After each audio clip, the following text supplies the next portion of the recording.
Para ditën e 3 korrikut, dy miq të ngushtë, Granit Pepnika dhe Gjoni Hitaj, po shëtisin të qetë në rrugicat e resortit luksoz Olea, në zonën e Dërmiot. Prej më shumë se 2 muajsh, ata të dy ishin kërkim nga autoritetet policore si kokat e një rjeti mashtrimi me call center, të cilat besohet se arrin në shumën mbi 50 milionë euro. Megjithatë, Pepnika dhe Hitaj nuk dukeshin as pak të shqetësuar në diellin e Brekut të Jugut. Rreth tyre gjendeshin pak kalimtar të rastit, pushues me veshje tipike për plazh. Por në një moment ata që dukeshin si turistë thjesht i rrethuan dy miq dhe u thanë vetëm 3 fjalë: "Policia, jeni të arrestuar." Ky moment ishte fundi i arratisë së dy biznesmenëve, të cilët dyshohet se kanë mashtruar me mijëra qytetarë europian, kryesisht austriak. Në fillim të pritit 2026, Prokuroria e Tiranës njoftoi se kishte finalizuar hetimin për mashtrim kompjuterik. Gjatë operacionit të kryer në atë kohë u arrestuan disa bashkëpunëtorë të Pepnikës dhe Hitaj. Gjithashtu u bën kontrolle në disa kompani të kontrolluara prej tyre. Në sirtarjet e subjektit të tyre kryesor në godinën Millennium Business Center, shumë pranë qendrës së Tiranës, u gjetën edhe rreth 900.000 euro kesh dhe mbi 430 kompjutera. Shumat e parave në kesh, por sidomos sasia e lartë e kompjuterave të sekuestruar, tregonin se sipërmarrja call center e kontrolluar nga Granit Pepnika ishte për masave të mëdha. Natyrisht, një nismë e tillë mund të siguronte miliona euro përmes mashtrimit. Gjatë arrestimit në Olea Residence të Dërmiut, Granit Pepnikës dhe Gjoni Hitajt u gjetën edhe armë dhe një sasi kanabis. Pak ditë më vonë, ata të dy u paraqitën fillimisht në gjykatën e Vlorës, ku u caktua masa e arrestit me burg për veprat penale të rambajtjes pa leje dhe prodhim e shitjes lëndësh narkotik. Vetëm pak orë më vonë, dyshja e call centrave po kësaj radhe në atë të Tiranës për të njohur masën e arrestit në burg të lëshuar ndaj tyre nga Prokuroria e Kryeqytetit në prill 2026 për veprat penale të mashtrimit kompjuterik dhe pastrimit parave. Skema e zbuluar nga Prokuroria e Tiranës në bashkëpunim me autoritetet austriake tregon për një rast tipik mashtrimi që ndodhet rëndom në çdo cep të Kryeqytetit, por që mekanizmi shtetëror vjet në lëvizje vetëm kur ka nxitje ndërkombëtare. Skema. Në nëntor të vitit 2024, një oficer kontakti austrisht në Shqipëri kërkon me nxitimi takim në drejtorinë e përgjithshme të policisë. Ai ishte urdhëruar nga prokurorët e tij në Vjenjë që të informonte kolegët shqiptar për një skemë të dyshuar masive mashtrimi financiar. Dhe mbi të gjitha, ky oficer duhet të ndiqte personalisht të gjithë ecurinë e hetimit. Informacioni ishte shumë problematik. Policia austriake kishte zbuluar se menaxherët e disa platformave online call center, Alpha Crypto, Capital Market 24 dhe Gold Capital 24 dyshohet se kishin kryer mashtrim në shumë të mëdha të qytetarëve në Vjenë dhe qytete të tjera të vendit të tyre. Aktiviteti dyshuar mashtrues ishte shtrirë në periudha nga 15 qershori 2023 deri në 30 korrik 2024. Sipas autoriteteve austriake, mënyra e punës së këtyre personave, ajo që quhet modus operandi, ishte ndërtuar pak a shumë në një formë të tillë. Menaxherët dhe operatorët e platformave me call center nëpërmjet cilëve mashtruese kanë nxitur qytetarë që të investonin para në kriptomoneda. Por, siç rezultonte, e gjithë skema ishte gënjeshtër dhe rrethanat e paraqitura nga operatorët e call center ishin tërësisht të rreme. Pas dokumenteve të konsultuara nga media gjashtë, policia austriake njoftoi kolegët e saj në Shqipëri se autorët e dyshuar nëpërmjet mashtrimit kanë përfituar shumë të mëdha të cilat mund të jenë mbi 30 milionë euro. Mashtrimi. Për të qenë më konkret, ekspertët austriakë kanë vënë në dieni policinë shqiptare edhe mënyrën se si është realizuar teknikisht mashtrimi. Është një skemë ndërlikuar e cila në fakt ka bërë viktima më mira individ. Të mashtruarit, të cilët në terminologjinë procedurale quhen të dëmtuar, zakonisht hyn në këto platforma nëpërmjet reklamave të rreme nga personazhe të famshëm. Ata shpresojnë se duke investuar në këto platforma do të arrijnë përfitime të përkthyer në monedha virtuale, kriptomoneda. Garanci për sukseset e tyre janë reklamat e VIP-ave ndërkombëtar, të cilat në të gjitha rastet janë imazhe të rreme të krijuara nëpërmjet inteligjencës artificiale. Pasi viktimat aksesojnë në platformat virtuale, ata kontaktoheshin menjëherë nga këshilltar financiar, të cilët nuk kishin asgjë më shumë se punonjës call center. Sapo vendoseshin kontaktet, autorët e dyshuar të skemës merrnin në kontroll portën hyrëse të internetit të viktimave. Dhe që nga ai moment menaxhonin të gjitha funksionet e kompjuterave të shënjestrave të tyre. Më tej, kërnin kalime fondesh nga llogaritë e viktimave tek llogaritë e tyre. Grupi ka vepruar në mënyrë të sofistikuar. Ata përdorin internet protokol ose ndryshe IP të fshehura për të mos u identifikuar se nga kryen telefonatat mashtruese. Megjithatë, autoritetet austriake arritën të zbulojnë disa prej këtyre IP-ve të fshehura dhe ato i dërguan në Shqipëri. Të paktën 3 IP pra numrin e identifikimit të internetit e lidhin grupin mashtrues me 2 kompani shqiptare, One Albania dhe Tipo Communication. Nga ky moment autoritetet austriake krijuan dyshim se skema mashtruese kishte origjinën në Shqipëri dhe nuk e kishin as pak gabim. Nga ana e telefonuesve këshilltar financiar nëpërmjet programit AnyDesk kanë kryer komandim nga distanca në kompjuterat e të dëmtuarve. Pjesa më e madhe e adresave IP të autorëve janë të maskuara duke përdorur VPN ose proxy, por në informacionin e dërguar partnerët kishin arritur të identifikonin disa IP shqiptare të cilat I kishin vënë në dispozicion. Informacioni e autoriteteve austriake mbylli me informacion tepër konkret. Nga kjo skemë dyshuar mashtruese, shtetasi Matteo Hoxha kishte përfituar në total 3.2 milion dollar dhe shtetasi Teddy Agastra kishte përfituar 4.8 milion dollar. Të dhënat ishin komplet saktë. Ishte një rast tipik I zhvilluar në neglizhencë totale të autoriteteve shqiptare. Tregu I call centrave të paligjshëm është në ulëzim prej vitesh në Shqipëri. Policia ka qenë gjithnjë në kritikat se është bërë protektori I tyre në këmbim të rishfeteve në shumë të mëdha. Megjithatë, rasti I përcjellë nga Austria nuk mund të neglizhohej. Ishte preciz me të dhëna konkrete me emra e vende. Rrjeti kompanive. Hetimet mbi këtë informacion u zhvillua nga Prokuroria e Tiranës Rovena Zot. Në bazë të veprimeve procedurale u arrit të krijojë një armë në mënyrë se si vepronin personat e dyshuar në Shqipëri. Ata kishin ndërtuar një rrjet kompanish private, një pjesë të cilave fiktive pa aktivitet dhe pa punojës. Ndërto ishin Magnolia Group, Upstream Creative, Victory Communication e Espiron Studio. Por ajo që kishte peshën kryesore ishte Zeta Studio. E vendosur pranë sheshit Skënderbej, kjo shoqëri dyshohet se ishte qendra operacionale e skemës së supozuar mashtruese. Në 13 prill 2026, gjykata e Tiranës autorizoi kontrollin e këto subjekte, sekuestrimin e pajisjeve kompjuterike si dhe zbulimin e personave të dyshuar. Gjatë kontrollit, oficerët e policisë gjyqësore kryen sekuestrime të shumta, si dhe arrestuan disa persona të gjetur në zyrat e call center. Por aty nuk u gjet njeriu kryesor, Granit Pepnik, bosi Pepnika. Ai kontrollonte gjithçka në hije.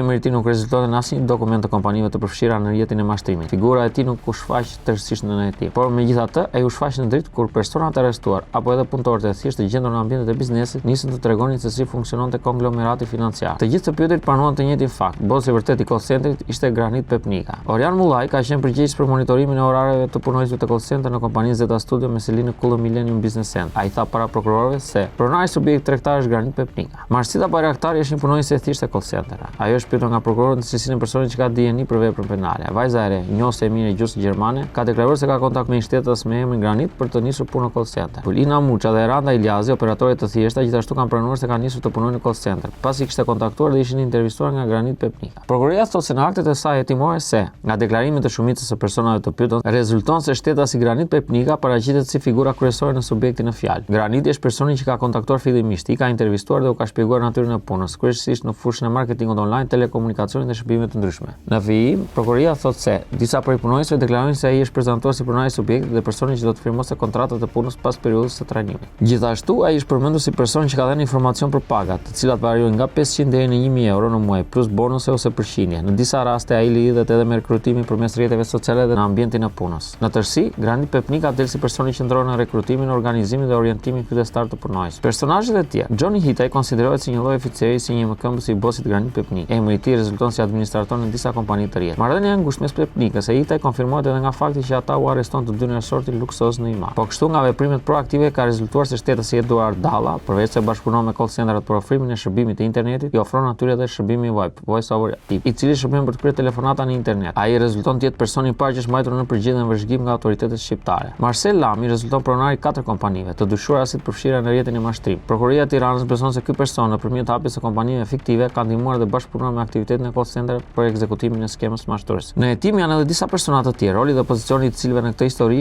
është duke u verifikuar. Ju pëlqeu kjo video? Atëherë bashkohuni me ne. Na ndiqni në Instagram, Facebook dhe TikTok dhe bëni subscribe në YouTube. Klikoni like dhe share dhe aktivizoni njoftimet për të mos humbur asnjë video të re. Faleminderit për mbështetjen.